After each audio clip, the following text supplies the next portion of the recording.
हाँ जी, welcome dear students.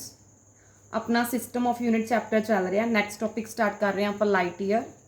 Light year it is the distance travel by light in vacuum in 1 year. ठीक है, कितनी distance है रजे जी cover की गई है लाइट द्वारा एक साल ਦੇ ਵਿੱਚ वैक्यूम ਦੇ ਵਿੱਚ रजे, उसनों की बोलते हैं आप light year. Light year actually distance की यूनिट हैगी। स्पीड ऑफ लाइट वैक्यूम ਦੇ ਵਿੱਚ ਕਿੰਨੀ ਹੁੰਦੀ ਹੈ 3 × 10⁸ मीटर पर सैकेंड और 1 ईयर ਨੂੰ ਆਪਾਂ ਸੈਕਿੰਡਸ ਦੇ ਵਿੱਚ ਕਨਵਰਟ ਕੀਤਾ ਹੈ। 1 ईयर ਦੇ ਵਿੱਚ ਡੇਜ਼ ਕਿੰਨੇ ਹੁੰਦੇ ਨੇ 365 और इसनों ਆਪਾਂ रजे इस कैलकुलेशन के नाल के सैकेंड्स कन्वर्ट कर लांगे। और 1 लाइट ईयर किस दे इक्वल आएगा जिन्नी स्पीड ऑफ लाइट सीगी। ठीक है, वैक्यूम दे विच इसनों आपां इस वैल्यू के नाल मल्टीप्लाई कर लांगे। दैन 1 लाइट ईयर किस दे इक्वल आएगा 9.46 × 10⁻15 मीटर। ठीक है, next is astronomical unit. It is the mean distance of sun from the earth. ठीक है, जी एवरेज डिस्टेंस होएगी सूरज की सन की, ठीक है, अर्थ तो उसनों की बोलते हैं आप एस्ट्रोनॉमिकल यूनिट। और 1 एस्ट्रोनॉमिकल यूनिट किस दे इक्वल होंदा है 1.496 × 10⁻11 मीटर के। ठीक है, इन्हां दी वैल्यू है जिहड़ी तुहाडे याद होनी चाहिए है। Next is the parallactic second. Parallactic second क्या होंदा है it is the distance at which an arc of length 1 astronomical unit subtends an angle of 1 second of an arc. Means की हैगा जिमें देखो अगर आप देखिए राजे ये कोई एंगल बनया, ठीक है, थीटा एंगल है और ये डिस्टेंस होगी इसकी मीनस, और ये क्या होगी इसकी आर्क जिसकी लेंथ कितनी मान ली आपने एल। तो मीनस आप इतने डिस्टेंस की यूनिट कढ़ रहे हैं। ठीक है, पैरालैक्टिक सैकेंड होएगा कि ये डिस्टेंस होएगी रजे ए वाली कदों जो रजे अपनी लेंथ है जी आर्क की, मतलब जी ये वाली आर्क बन रही है इसकी लेंथ कितनी है 1 एस्ट्रोनॉमिकल यूनिट। और जो एंगल है एंगल कितना बन रहा अपना इतने 1 सेकेंड। ठीक है, और थीटा का फॉर्मूला की होंदा हैगा length of arc upon radius. ठीक है, इतों अगर आप डिस्टेंस कढ़नी है मीनस रेडियस फाइंड करांगे, रेडियस किस दे इक्वल आ जाऊगा एल अपॉन थीटा दे इक्वल। ओके, हुण इसकी वैल्यू देखो आप किवें कन्वर्ट करते हैं। थीटा कि इक्वल है 1 सेकेंड दे इक्वल, इसनों आप डिग्री दे विच कन्वर्ट करांगे। किवें करांगे देखो 1 डिग्री कि इक्वल होंदा 60 मिनट दे और 1 मिनट कि इक्वल होंदा 60 सैकेंड दे और 1 डिग्री किस इक्वल आ जाएगा 60 × 60 मीनस 3600 सैकेंड्स दे। ठीक है, और अगर आप 1 सेकेंड की वैल्यू कढ़नी है तो 3600 इधर डिवाइड हो जाएगा मीनस 1/3600 डिग्री के इक्वल आ जाएगा।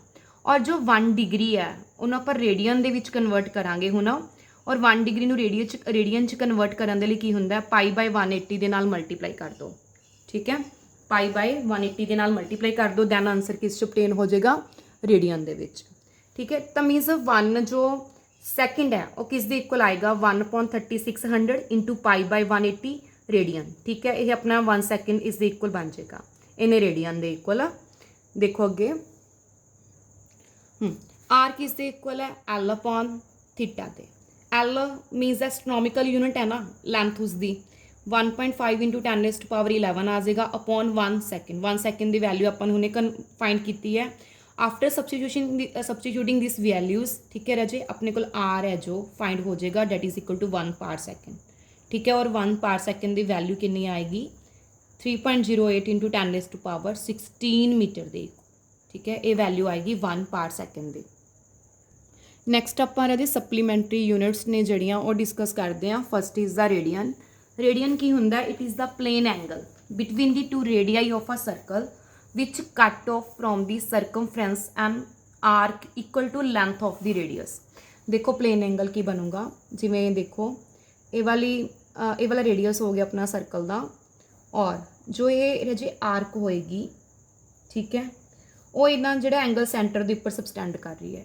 ठीक है, उस एंगल आप रेडियन के मेजर करांगे थीटा एंगल मीनस, और ये होएगा किस दे इक्वल मीनस मान लो ये आर रेडियस है, ये सर्कल का ही पार्ट होएगा। जो अगर आप इन्हें एक्सटेंड करिए अगे ये सर्कल का ही पार्ट बनेगा। ठीक है जी, और एक क्या हो गया इसकी आर्क।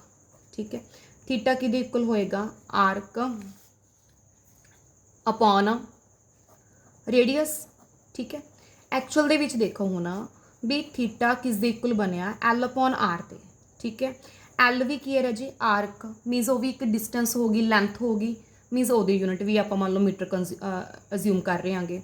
रेडियस हो गया, रेडियस की यूनिट भी की होगी मीटर। फिर एक्चुअली तो जो थिट है वो की होना चाहिए अपने को डायमेंशनलैस, बट इसकी यूनिट जी है राजे वो आप रेडियन ऑब्जर्व कर रहे हैं। ठीक है, रेडियन क्यों? क्योंकि ये आइडेंटिफाई हो सके कि आप ये एंगल नू रिप्रजेंट कर रहे हैं। ठीक है, एंगल नू रिप्रजेंट करने के लिए यूनिट है जो कि होएगी रेडियन होएगी। तो एक ही बनूगा प्लेन एंगल। ठीक है, हुण देखो अगे सॉलिड एंगल। सॉलिड एंगल की जो यूनिट होंगी है डैट इज़ द स्टीरेडियन। स्टीरेडियन होएगा क्या?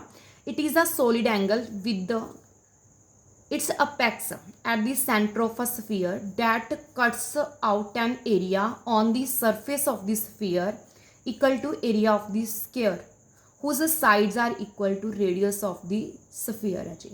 एक्चुअल ਦੇ ਵਿੱਚ ਜਿਹੜਾ ਸੋਲਿਡ ਐਂਗਲ ਹੈ, ਅਗਰ ਆਪਾਂ ਸਿੰਪਲ ਵੇ ਦੇ ਵਿੱਚ ਕਹੀਏ ਨਾ, ਜਿਵੇਂ ਹੁਣ ਰੇਡੀਅਨ ਐਂਗਲ ਬਣਿਆ ਸੀ ਆਪਣਾ ਪਲੇਨ ਐਂਗਲ, ਠੀਕ ਹੈ, ਉਹ ਆਪਣੀ ਸਿੰਪਲ ਫਿਗਰ ਦੇ ਲਈ ਸੀ। ਹੁਣ ਅਗਰ ਆਪਾਂ 3 ਡਾਇਮੈਂਸ਼ਨਲ ਦੇ ਲਈ ਦੇਖੀਏ ਹੈ ਨਾ, ਸਫੀਅਰ ਦੇ ਲਈ ਦੇਖ ਰਹੇ ਹਾਂ ਹੁਣ ਆਪਾਂ, ਜਿਹੜਾ ਉਹ एंगल सबस्टेंड करेगा, ठीक है, डेट इज़ द स्टीरेडियन। ओके, और स्टीरेडियन है जो सॉलिड एंगल है, इसका फॉर्मूला की होएगा area cut from the surface of the sphere divided by its radius the square है जी। ठीक है, इसका फॉर्मूला बनेगा सॉलिड एंगल का।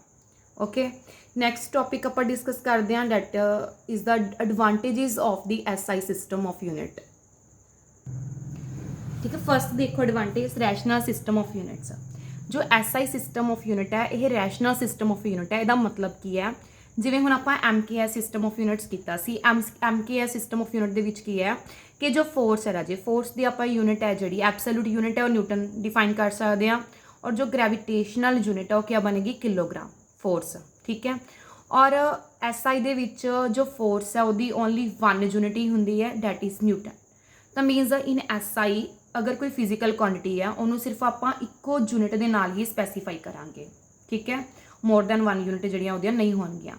सैकेंड पॉइंट देखो, SI is a coherent system of unit. Coherent system of unit का मतलब क्या है? देखो, इन SI all the derived units can be obtained by dividing and multiplying the basic and supplementary units and no numerical factors are involved। जो आप unit find करते हैं derived units, तो उन्होंने की है नमैरिकल फैक्टर जोड़े ने इनवॉल्व नहीं होंगे है, सिर्फ आप यूनिट जिवें आप स्टार्टिंग के ड्राइव्ड यूनिट्स कीतियां भी सीगियां, प्रैशर की यूनिट, पावर की यूनिट। ठीक है ना, तो मीनस इन्हों के कोई नमैरिकल वैल्यू है जी इनवॉल्व नहीं होएगी। तो मीनस SI की है एक कोहरेंट सिस्टम ऑफ यूनिट्स होएगा। थर्ड पॉइंट देखो, SI is closely related to CGS system. ठीक है, SI सिस्टम ऑफ यूनिट है जो ये क्लोजली CGS सिस्टम के की है रिलेटेड होंदा हैगा। मीनस आप CGS सिस्टम में SI दे विच कन्वर्ट कर सकते हैं, SI नू CGS दे विच कन्वर्ट कर सकते हैं। ठीक है, जिवें देखो हुण अगर आप SI यूनिट की गल करिए मीटर, ठीक है, 1 metre is equal to 100 centimetre है, तो मीनस आप इत्थे SI नू CGS दे विच कन्वर्ट कर रहे हैं और CGS नू SI they which just multiplying और डिवाइडिंग बाय नंबरस। ठीक है, इन्होंने आप एक दूजे दे विच की है कन्वर्ट कर सकते हैं। नैक्सट देखो, SI is a matric system. Matric system का मतलब की है कि आप SI सिस्टम ऑफ यूनिट्स नू ना एज अ मल्टीपल्स और सब मल्टीपल्स, ठीक है, the form they which express कर सकते हैं, मीनस 10 की पावर दे विच रिप्रजेंट कर सकते हैं SI सिस्टम ऑफ यूनिट्स नू। ठीक है राजे, और थोड़े सिस्टम ऑफ यूनिट्स वाला जो चैप्टर सीगा ना फर्स्ट, ठीक है, कंप्लीट हो चुका है, और नैक्सट टॉपिक आप डायमेंशन एनालिसिस का स्टार्ट करांगे इस तो बाद। Thank you for watching.